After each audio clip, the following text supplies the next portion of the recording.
Anyway, Graham Platner, on paper, he's great. Medicare for all, abolish ICE, cut funding to the Pentagon to put an end to these forever wars.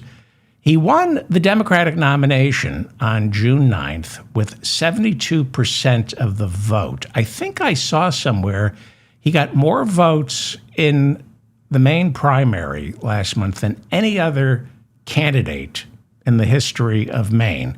He was leading Susan Collins by a significant margin, but not anymore. Once this Politico story broke, Collins began leading Platner by about 4% in some polls, with nearly 75% of all Maine voters now saying Platner should drop out if another shoe drops, and it looks like more shoes will drop until he drops out. This is the problem with electing first-time politicians to higher office. By the time they go through the filtration process, unless it's Donald Trump, it's too late. Platner has never held elective office. So my question is, who in the party had been doing the Oppo research on this guy?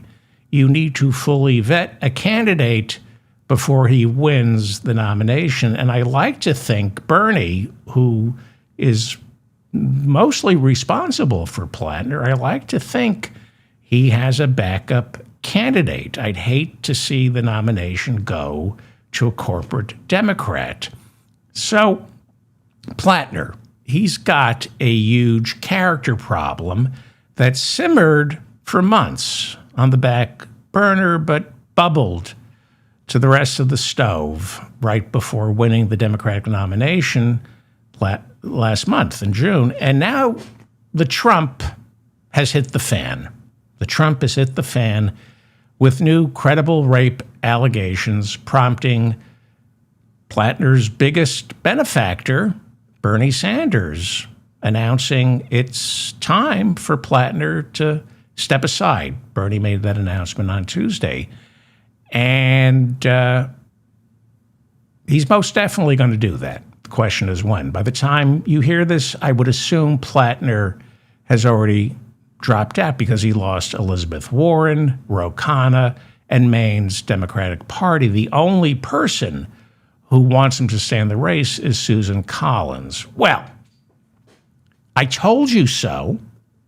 I have a fragile ego. I took a week off, and I'm not quite sure I remember how to do this show. So right now I need to puff myself up and say, I told you so, because I did. I told you so. A lot of you hate the New York Times. I don't.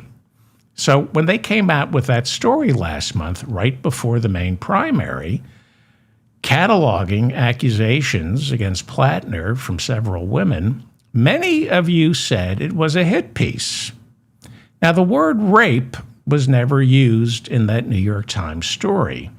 Instead, we heard accounts from women he dated of how he tried to control them, how he cheated on them, drank too much with one woman who turned out to be a conservative activist, saying he would often grab her by the arm, leaving marks, and then keep her locked in a room until she calmed down.